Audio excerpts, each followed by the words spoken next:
स्वास्थ्य मंत्री धनीराम शांडिल के बयान पर मची सियासी हलचल। भाजपा नेता डॉक्टर राजेश कश्यप ने उठाए सवाल, बोले क्या विरासत से होगा सियासत का फैसला। विधायक कुलदीप राठौर ने अपनी ही सरकार के महकमे पर उठाए सवाल, बोले पंडोह डैम में मिली लकड़ी की हो जांच। हिमाचल में बादल फटने से आई बाढ़ में अब तक 7 की मौत। मनूनी खड्ड में एक और शव मिला, 6 अभी भी लापता। कांगड़ा में कॉलेज स्टूडेंट ने सिर दर्द की गोली समझकर खाई गेहूं में डालने वाली दवा, अस्पताल जाते समय तोड़ा दम। किन्नौर की तरंडा ढांक सड़क को देख दंग हुए केंद्रीय मंत्री किरेन रिजिजू, बोले यहाँ से कोई गिरा तो हड्डी भी नहीं बचेगी। कंडाघाट में दिव्यांगों के लिए बनेगा उत्कृष्टता केंद्र, आवास, शिक्षा और खेल की मिलेगी सुविधा। 2023 के आपदा से प्रभावित पंडोह बाजार के लोगों की मांग अब भी अधूरी, बीबीएमबी ने नहीं की कोई मदद।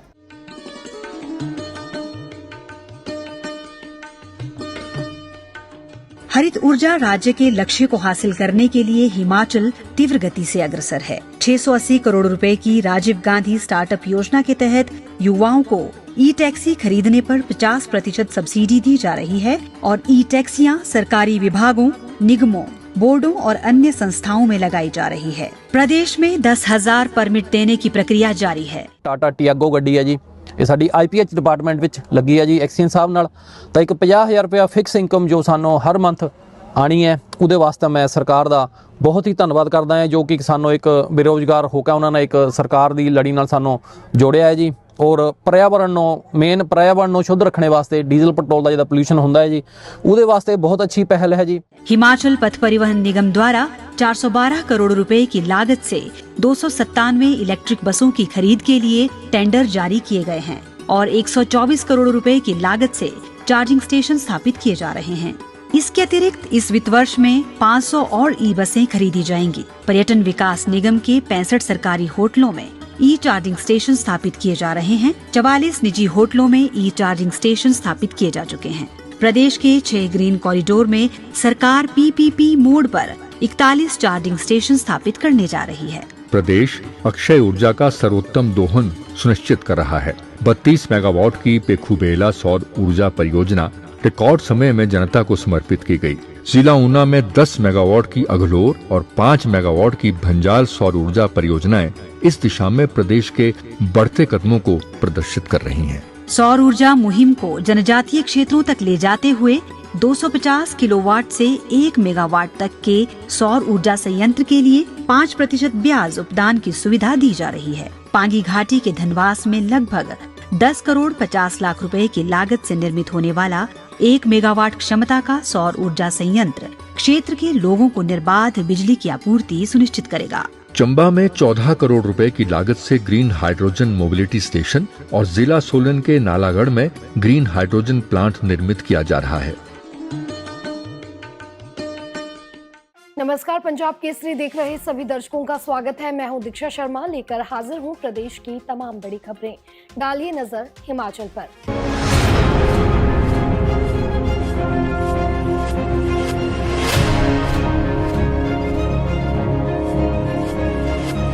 पहली खबर का रुख करते हैं। हिमाचल प्रदेश के स्वास्थ्य मंत्री धनीराम शांडिल के बयान के बाद हिमाचल की सियासत में चर्चाएं तेज हो गई हैं। दरअसल धनीराम शांडिल ने ये ऐलान कर दिया है कि अगला चुनाव उनका बेटा यानी कि संजय शांडिल लड़ेंगे। इसी बयान पर धनीराम शांडिल के दामाद व भाजपा नेता डॉक्टर राजेश कश्यप ने कई बड़े सवाल उठाए हैं। राजेश कश्यप ने कहा कि सुनने में आ रहा है कि शांडिल जी ऐलान कर चुके हैं कि वह अगला चुनाव नहीं लड़ेंगे और उनके बेटे को अब उनकी विरासत जाएगी, यानी कि अगला चुनाव धनीराम शांडिल अपने बेटे संजय शांडिल से लड़वाने जा रहे हैं। राजेश कश्यप ने आगे कहा कि क्या विरासत से सियासत का फैसला करना सही है।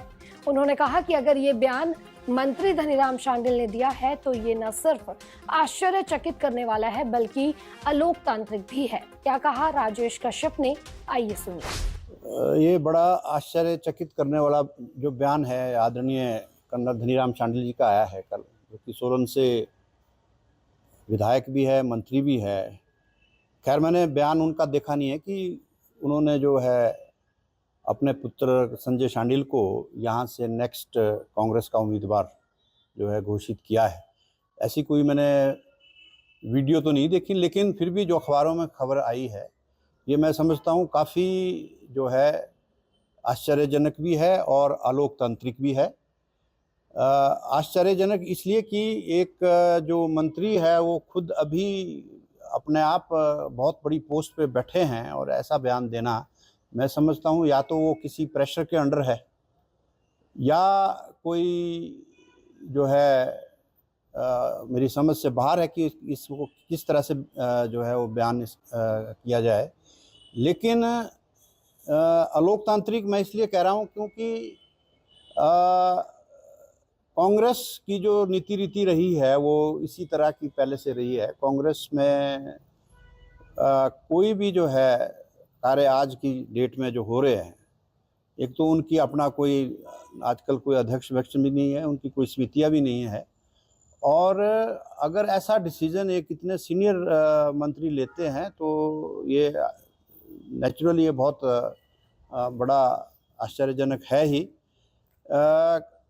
ऐसा जो है कभी हमने सुना था कि मुगल काल में ऐसा हुआ करता था कि जो बेटे हैं वो अपने पिता को जो है, जो ऑलरेडी राजा महाराजा या बड़ी कुर्सी पे हुआ करते थे, उनको हटाने के लिए जो है प्रेशराइज करते थे।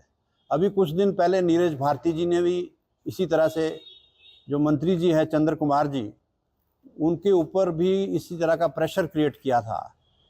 और अब ये जो नई बात आई है वो भी एक इसी तरह की, एक मैं समझता हूँ एक क्रिया हो सकती है या एक ऐसा प्रेशर हो सकता है, क्योंकि कर्नल धनीराम शांडिल एक बहुत सुलझे हुए राजनीतिज्ञ है, उनसे ये एक्सपेक्टेशन है नहीं। लेकिन अगर हुई है तो कांग्रेस में जो कई सालों से लोग बैठे हैं और प्रतीक्षा में है कि कर्नल साहब जी अब रिजाइन करेंगे या हटेंगे, या उनकी जो उम्मीदवारी जो है होगी, जो भी नए लोग बैठे हैं उसमें 5-6 लोग तो मेरी जो है मैं समझता हूँ, मैं उनको जानता हूँ। पलकराम कश्यप जी हैं, देवेंद्र कश्यप जी हैं, मदन कश्यप जी हैं, और भूपेंद्र जी हैं, विनोद जी हैं। तो इस तरह के काफ़ी सारे लोग हैं कांग्रेस में जो इंतज़ार कर रहे थे कि अगर कर्नल धनीराम शांडिल जी हटते हैं तो वो अपनी उम्मीदवारी की जो है वो जिताएंगे कांग्रेस में जाकर। लेकिन अगर कांग्रेस की ब्लॉक समिति है या उनकी जो प्रदेश की समिति है या फिर उनकी जो देश की समिति है, वो किस तरह से इसको देखती है, ये कांग्रेस के अंदर की बात है। लेकिन मेरा इतना ज़रूर कहना है कि ये जो इस तरह का जो अनडेमोक्रेटिक तरीका है, ये जो है होना नहीं चाहिए, क्योंकि इससे जो है वो एक लोकतांत्रिक प्रक्रिया और लोकतंत्र में लोगों का विश्वास जो है वो कम हो जाता है, मेरा ये मानना है। क्योंकि हमारी भारतीय जनता पार्टी में ऐसा कोई भी जो है तरीका नहीं है कि ऊपर से जो है किसी को थोपा जाए, मतलब जिसको पैराशूट लीडर कहा जाता है। पहले जो है परखना जरूरी है, लोगों के बीच में जा कर के परखा जाए, लोगों के बीच में कौन नेता किस तरह से जो है समाज सेवा करता है, उसके पश्चात ही जो है आगे उसको जो है वो कार्य करने के लिए दिया जाता है। मुझे इतना कहना है, बाकी आप। कांग्रेस विधायक कुलदीप राठौर ने मुख्यमंत्री सुखविंदर सिंह सुक्खू के वन महकमे की कार्यप्रणाली पर कई बड़े सवाल उठाए हैं। उन्होंने कहा कि वन विभाग ठीक से काम नहीं कर रहा है, जंगलों का अवैध कटान हो रहा है। अवैध कटान और अवैध खनन ही कुल्लू जैसी आपदा के लिए भी जिम्मेदार है। शिमला में मीडिया से बातचीत करते हुए कांग्रेस विधायक कुलदीप राठौर ने कहा कि 24 जून को कुल्लू में बादल फटने के बाद सैकड़ों टन लकड़ियां बहकर पंडोह डैम पहुंची, जो कि बेहद ही चिंता का विषय है। इसकी जांच होनी चाहिए और दोषियों के खिलाफ कार्रवाई की जानी चाहिए। राठौर ने कहा कि सरकार को इस पर सख्ती दिखाने की बेहद जरूरत है। अगली खबर की ओर बढ़ते हैं। हिमाचल में बीते बुधवार को 5 जगह बादल फटने से आई बाढ़ में अब तक 7 लोगों की जान चली गई है। धर्मशाला और कुल्लू में अभी भी 6 लोग लापता बताए जा रहे हैं। वहीं खनियारा में मनूनी खड्ड में बहे एक और श्रमिक का शव आज सुबह बरामद हुआ है। 2 अभी भी लापता हैं। मौसम के कहर के बीच पहाड़ी में चढ़ गए एक युवक को रेस्क्यू भी कर लिया गया है। कुल्लू और धर्मशाला में एनडीआरएफ, एसडीआरएफ, पुलिस की टीमें और स्थानीय लोग लापता लोगों की तलाश में लगातार जुटे हुए हैं। वहीं कुल्लू के सेंज में बहे एक ही परिवार के 3 सदस्यों का फिलहाल अभी तक कुछ भी पता नहीं चला है। तीर्थन नदी में एक और व्यक्ति के बहने की भी सूचना है। मंडी के धर्मपुर में जालपा मंदिर के पास भी ब्यास नदी से एक व्यक्ति का शव बरामद किया गया है।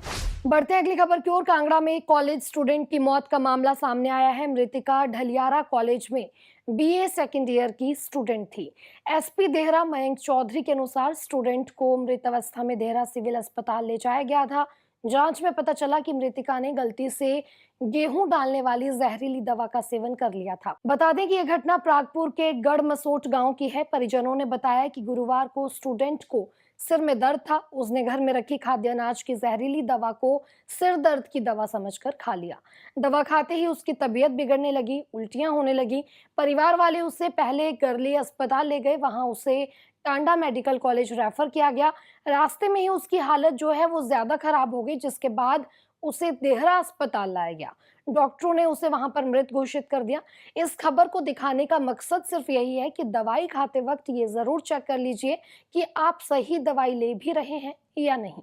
कैबिनेट मंत्री किरेन रिजिजू इन दिनों हिमाचल प्रदेश के दौरे पर हैं। बीते कल किरेन रिजिजू किन्नौर दौरे पर निकले थे।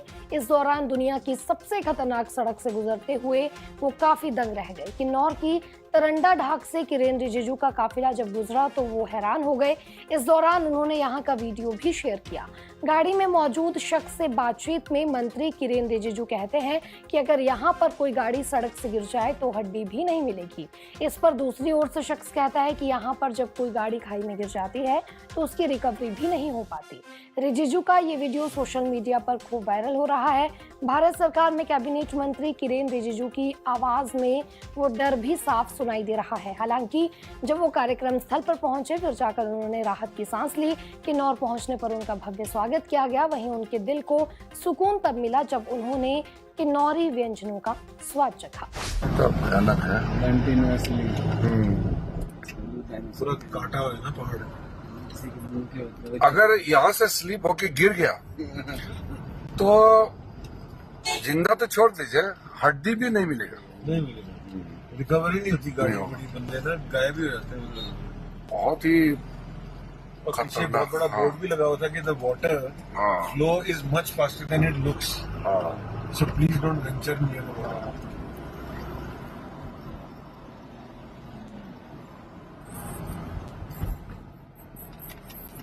जब मैं कुल्लू स्कूल में था ना तो हम लोग छुट्टी में नहाना आते थे तो बस से जाते थे। तो वो जो पड्डो वाला रास्ता है वो उसमें कोई बैरिकेडिंग नहीं थी, ऐसे ही ऊपर वो, और जब मोड़ जाता ना तो एक टायर थोड़ा सा ऐसा एज के ऊपर मतलब, तो बंदों के हार्ट अटैक हो जाते थे वहाँ टूरिस्ट लोग। और राम राम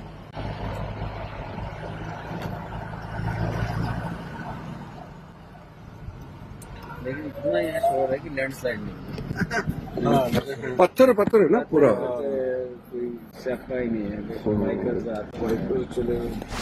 हिमाचल प्रदेश में दिव्यांगजनों के लिए एक बड़ा और ऐतिहासिक कदम उठाया जा रहा है। मुख्यमंत्री सुखविंदर सिंह सुक्खू के ड्रीम प्रोजेक्ट के रूप में कंडाघाट में उत्कृष्टता केंद्र की नींव रखी जा चुकी है। ये अत्याधुनिक सुविधा दिव्यांग बच्चों और युवाओं के लिए समर्पित होगी, जहां उन्हें शिक्षा, आवास, खेल और विकास के लिए सभी आवश्यक संसाधन उपलब्ध करवाए जाएंगे। डालिए नजर इस खबर पर। हिमाचल सरकार की ओर से कंडाघाट में उत्कृष्टता केंद्र का निर्माण किया जाएगा। ये केंद्र दिव्यांगजनों के लिए समर्पित होगा। मुख्यमंत्री सुखविंदर सिंह सुक्खू के ड्रीम प्रोजेक्ट के रूप में उत्कृष्टता केंद्र की नींव रखी गई है। ये अत्याधुनिक सुविधाओं से लैस दिव्यांग बच्चों और युवाओं के लिए समर्पित होगा, जहां उन्हें शिक्षा, आवास, खेल और विकास के लिए सभी आवश्यक संसाधन उपलब्ध कराए जाएंगे। इसमें 27 वर्ष तक की आयु के 300 दिव्यांग छात्रों के लिए आधुनिक कक्षाएं, हॉस्टल, खेल के मैदानों, कई आधुनिक सुविधाएं उपलब्ध होंगी। लोक निर्माण विभाग के सहायक अभियंता सुरेंद्र शर्मा ने बताया कि ये परियोजना कंडाघाट सब डिवीजन के टिक्कारी गाँव में लगभग 25 बीघा भूमि पर स्थापित की जा रही है। 60 करोड़ रुपए की लागत से तैयार होने वाला ये केंद्र प्रदेश में दिव्यांगों के लिए अपनी तरह का पहला और सबसे बड़ा संस्थान होगा। परियोजना को लेकर अधिकारियों और ठेकेदारों को स्पष्ट निर्देश दिए गए हैं। इसे प्राथमिकता के आधार पर और तेज गति से पूरा किया जाएगा। हमारे कंडाघाट सब डिवीजन में बाकना घाट के आसपास सरकार की ओर से एक बहुत ही बड़ा प्रोजेक्ट जो है वो मंजूर किया गया है और उसके लिए पैसा भी आया है। और उसमें मैं आपको बताऊं कि काम भी शुरू हो चुका है। और एक ये बहुत अच्छी सरकार की तरफ से पहल है कि हम दिव्यांग के लिए एक बहुत अच्छी फैसिलिटी सरकार देने जा रही है और इसमें काफ़ी ज़्यादा पैसा खर्च होगा, पैसा आ भी चुका है और आने वाला है। ठेकेदार को डायरेक्शंस दी गई हैं कि क्योंकि ये सीएम साहब का ड्रीम प्रोजेक्ट है कि इसको बहुत जल्दी, जितना जल्दी हो सके उतना जल्दी पूरा करना है और इसमें 60 करोड़ के आसपास जो है वो अवार्ड फिलहाल कॉन्ट्रैक्टर को हुआ है। पंजाब केसरी टीवी के लिए सोलन से नरेश पाल की रिपोर्ट। साल 2023 की विनाशकारी आपदा से प्रभावित पंडोह बाजार के लोगों की पीड़ा अब भी कम नहीं हुई है। बीबीएमबी अधिकारियों द्वारा आपदा के बाद ये वादा किया गया था कि नदी किनारे रहने वाले परिवारों को अस्थायी रूप से बीबीएमबी की आवासीय कॉलोनी में शिफ्ट किया जाए, लेकिन इस दिशा में अब तक कोई ठोस कदम नहीं उठाया गया है। प्रभावितों का कहना है कि अब तक बीबीएमबी द्वारा कोई मदद या सहयोग नहीं दी गई है। क्या कहना है प्रभावितों का, देखिए इस रिपोर्ट में। मंडी जिले के पंडोह बाजार में साल 2023 की विनाशकारी आपदा के जख्म अभी तक हरे हैं। बीबीएमबी अधिकारियों द्वारा आपदा के समय बड़े बड़े वादे कर लोगों से पीछा छुड़ा लिया गया, लेकिन अब तक लोगों को न्याय नहीं मिल पाया है। आपदा के बाद बोर्ड द्वारा नदी किनारे रहने वाले परिवारों को अस्थायी रूप से बीबीएमबी की आवासीय कॉलोनी में शिफ्ट करने का वादा किया गया था, लेकिन इस दिशा में अब तक कोई ठोस कदम नहीं उठाया गया है। प्रभावितों में शामिल रोहित, राधा कृष्ण वर्मा, प्रामिला शर्मा सहित कई परिवारों का कहना है कि 2023 की आपदा के बाद न तो 2024 की बरसात में और न ही इस वर्ष अब तक बीबीएमबी द्वारा कोई मदद या सहयोग दिया गया है। इन परिवारों को हर बरसात के मौसम में जान माल का खतरा सताता है, लेकिन प्रशासनिक स्तर पर केवल आश्वासन ही मिले हैं। स्थानीय पंचायत प्रधान गीता देवी ने भी इस मुद्दे को गंभीर बताते हुए मांग की है कि बीबीएमबी को चाहिए कि वो बरसात के 2 महीनों के लिए इन परिवारों को अपनी आवासीय कॉलोनी में अस्थायी रूप से शिफ्ट करे ताकि उनकी सुरक्षा सुनिश्चित हो सके। पंडोह बाजार के साथ व्यास नदी किनारे प्रोटेक्शन वॉल भी जल्द से जल्द लगाई जाए। वहीं अधिकारियों के लोगों का कहना है कि बीबीएमबी केवल अपनी परिसंपत्तियों की सुरक्षा पर ध्यान देती है, जबकि आसपास रह रहे लोगों की जान जोखिम में डाल दी जाती है। यदि जल्दी कोई निर्णय नहीं लिया गया तो प्रभावित परिवारों के साथ पंचायत प्रतिनिधि बीबीएमबी के खिलाफ आंदोलन का रुख भी अपना सकते हैं। अब देखना यह है कि बीबीएमबी अपने पुराने वादों को निभाती है या फिर एक बार फिर पंडोह बाजार के लोगों के बरसात में अपने भाग के भरोसे छोड़ दिया जाता है। मेरा नाम रोहित कुमार है। 2023 की आपदा में जैसे कि आपको सबको पता कि पंडोह बाजार में बहुत ज्यादा नुकसान हुआ था, जिससे बाढ़ आने से सबके घरों में पानी घुस गया था, जिसमें हमारी दुकान और घरों में बहुत ज्यादा पानी घुस गया था। तो उसमें क्या कि 2 महीने बरसात में हमें रहने के लिए बहुत दिक्कत आ रही है। हम बीबीएमबी प्रशासन से मांग करते हैं कि हमें इन बरसात के सीजन में अपना कीमती सामान रखने के लिए और कुछ फ्लड के दौरान रहने के लिए हमें कुछ कमरे दिए जाए। इनके पास बीबीएमबी में काफी कमरे खाली है वहाँ पे। 2024 में भी 23 में भी इन्होंने देने के लिए बोला था, ना 2023 में दिए ना 24 में दिए। तो हमारी मांग ये है कि अभी इनको 2 महीने के लिए बरसात के सीजन में हमें कुछ क्वार्टर जो दरिया के नजदीक लोग रहते हैं उनको दिए जाए, जिससे कि हम अपना सामान और रख सकें और ज्यादा पानी आने के कारण वहाँ पे हम रह सके। 2023 में जो मतलब बरसात आई थी, उसके बाद जो बीबीएमबी की तरफ से हमारे को आज तक कोई भी आश्वासन नहीं मिला, ना ही आज अब 2025 में हम डर के साए में जी रहे हैं जब बरसात आई, और ना ही 2023 के बाद कोई प्रोटेक्शन वाल लगाई इन्होंने, ना ही कोई कुछ कार्य किया। हम मांग करते हैं कि हमें 2 महीने के लिए यहाँ से कहीं शिफ्ट किया जाए ताकि डर के साए से दूर रहे। आज भी रात को जैसे पीछे बादल फटे तो डर के साए में पूरी रात हम सोए। जिसे 2023 में बोला गया था कि बीबीएमबी के अधिकारियों द्वारा कि आपको बीबीएमबी कॉलोनी में शिफ्ट करेंगे, तो 2023, 24, 25 हो गई, कुछ हुआ उनके द्वारा कार्रवाई? नहीं, अभी तो कुछ कार्रवाई नहीं हुई, ना डंगा लगा। हमारा तो देखो पुल की वजह से हमारे सारा घर का पूरा नुकसान जो भी जितना भी हुआ पूरा, आज तक कोई पूछने तक नहीं आया। बीबीएमबी का कोई भी आश्वासन नहीं मिला हमारे। वर्मा, पंडोह बाजार निवासी। हमारा 2023 में जब बाढ़ आई थी 9 जुलाई को, उस दौरान हमारा सारा कुछ रह गया, घर का कोई सामान नहीं बचा और स्टोर दुकानों का, और हमारा भारी नुकसान हुआ। हम सिर्फ 2 कपड़ों में ही बाहर निकले और उसके बाद बीबीएमबी द्वारा हमें कोई सहयोग नहीं दिया गया, जबकि बीबीएमबी प्रशासन की भारी गलती थी इस पानी छोड़ने में। और हम फिर उसी साए में जी रहे हैं जो 2023 में घटना हुई थी। पिछले वर्ष भी आया बरसात, अब फिर बरसात आई, ना कोई इन्होंने सुरक्षा दीवार लगाई। इन्होंने आश्वासन दिया था कि हम जो है आपको बीबीएमबी के वहाँ कॉलोनी में रहने की स्थान देंगे। आज हम फिर प्रशासन से, जिला प्रशासन से मांग करते हैं कि बीबीएमबी की कॉलोनी में जो दरिया के किनारे साथ लगते मकान हैं उनके लिए वहाँ कुछ 2-3 महीनों के लिए रहने के लिए जगह दी जाए जहाँ हम अपना सामान ले जाए, नहीं तो हम फिर उसी तरह खाली हो सकते हैं जैसे पानी छोड़ा जाता है। बरसात भारी लगी हुई है, हमें भारी इससे रोष पाया जा रहा है प्रशासन के भी प्रति। नमस्कार, मैं प्रधान ग्राम पंचायत पंडो। जैसा कि आप सभी जानते हैं कि 2023 में जो हमारे पंडो क्षेत्र में बाढ़ आई थी, उससे जो है हमारे लोगों को काफ़ी नुकसान का सामना झेलना पड़ा था। और अभी भी शुरुआत में ही जो है मौसम इतना ख़राब हो चुका है और कभी भी जो है ब्यास नदी का जलस्तर बढ़ सकता है, जिससे हमारे जो नदी किनारे वाले लोगों को है उनको जो है काफ़ी नुकसान का सामना करना पड़ सकता है। इसलिए मेरी बीबीएमबी प्रशासन से निवेदन रहेगा कि जो हमारे नीचे वाले लोग हैं उनको जो है उनकी सुरक्षा हेतु जो है उन्हें जो है बीबीएमबी के क्वार्टर दिए जाएं, क्योंकि जो बीबीएमबी ने हमें आश्वासन दिया था कि वहाँ पर जो है सुरक्षा दीवार लगेगी, वह अभी तक जो है 2025 तक जो नहीं लग पाई है। तो मेरा यही निवेदन रहेगा कि जो हमारे लोग हैं उनकी सुरक्षा को ध्यान में रखते हुए उन लोगों के लिए जो है रहने की सुविधा बीबीएमबी प्रशासन जो है करे। पंजाब केसरी टीवी के लिए पंडो से विशाल वर्मा की रिपोर्ट। आज के इस बुलेटिन में इतना ही। कल आपसे फिर मुलाकात करेंगे, तब तक बने रहिए पंजाब केसरी हिमाचल के साथ।